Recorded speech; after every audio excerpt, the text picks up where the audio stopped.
and a half. Ayan sila.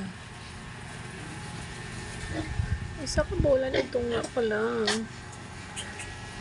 Baligyan ano ko na kahani.